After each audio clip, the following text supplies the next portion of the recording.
Welcome back to the Chelsweets kitchen. Today I'm sharing how I like to make my go-to chocolate layer cake recipe. So this recipe is a little bit different than my vanilla cake recipe. It does use 2 bowls, and it also has a secret ingredient. So I really love to use black cocoa in my chocolate cakes. It makes the batter a beautiful deep shade. It also adds a wonderful taste. So the way it's processed gives it a little bit of a different taste that's most similar to how Oreos taste. So I order mine online from Amazon, and I'll include the link to that below. But it really is probably best to get it online. It's very hard to find black cocoa in most grocery stores. This cake is also made with buttermilk, which I think you guys know I love baking with. It really adds a great moisture to the cake and a great little tang. The other thing about this cake recipe that makes it so great is that it is moist and fluffy and delicious, but it also has enough structure, so it's great for stacking and making layer cakes. And that's hard to find in cake recipes. So I'm going to show you guys how this batter comes together, and then we'll pop these cake layers in the oven. So I'm going to start off by creaming together my sugar and my butter. This is just 2.5 cups of granulated sugar, and I'm adding 1 cup of unsalted butter that's at room temperature. So I'm going to beat these on a high speed until the mixture becomes a very light shade of yellow. Alright, so you guys can see that this mixture is super light in color now, and you can see we whipped a lot of air into this, and that's what's going to help make our cake batter nice and fluffy.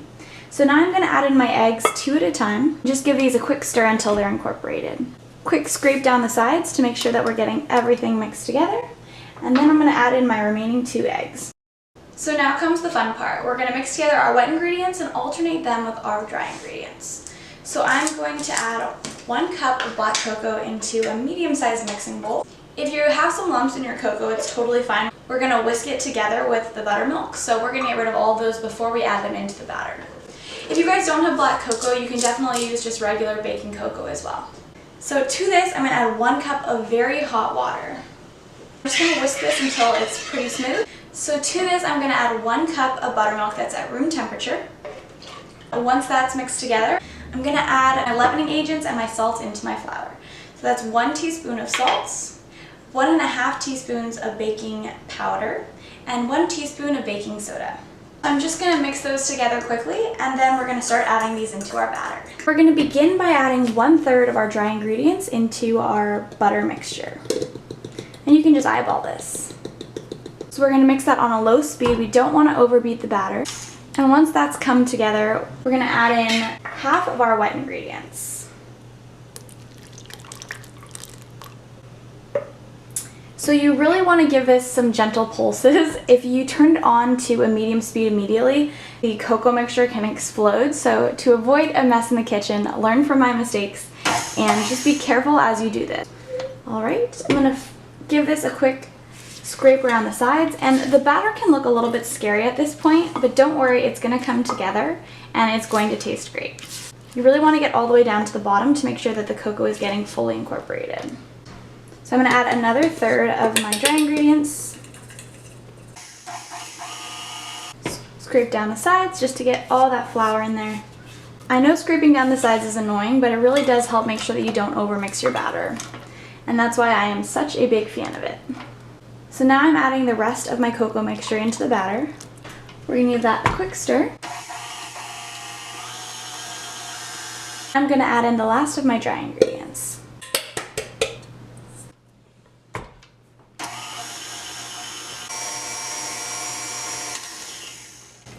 Alright, so now that our cake batter is nice and smooth, it's time to get it into some pans.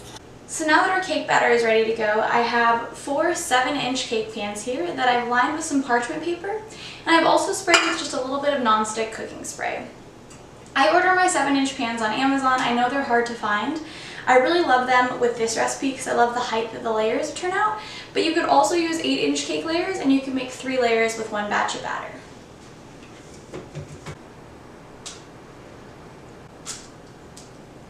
To make sure that my pans have the same amount of batter, I love to use a digital scale just to weigh them and make sure that I don't need to make any adjustments.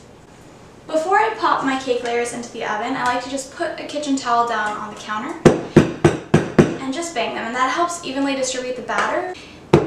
It also helps any air bubbles that might be trapped in your batter escape now, instead of baking into your cake layer that way, which can cause big holes in your cake layers. Alright, so I'm going to pop these into my preheated 350-degree oven until a toothpick comes out clean. My oven is super small, it's not a standard sized oven, so I actually like to rotate the cake pans about halfway through to help them bake a little bit more evenly. So our chocolate cake layers are fresh out of the oven. You can see they have a beautiful color.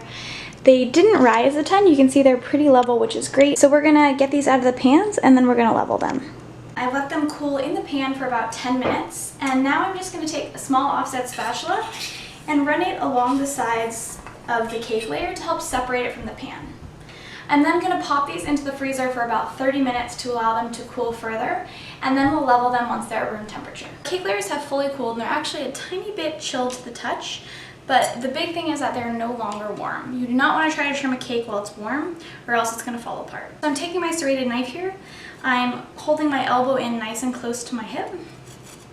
And with some small motions, I'm just going to rotate the cake and slice off the top. And this step isn't 100% necessary, but if you want to have a really nice leveled cake when you assemble it, it makes it a lot easier if your cake layers are flat. Alright, so my first cake layer is off. I'm going to just do a quick pass over to get any bits that are a little bit uneven here. And just like that, our cake layer is perfectly leveled. I wanted to quickly show you guys these cake layers being stacked. I use them for an Oreo cake, and as you can see, they really keep their shape well, and they stack beautifully. So thanks so much for watching. I hope you guys enjoyed this tutorial, and I'd love to hear what other tutorials you'd like to see.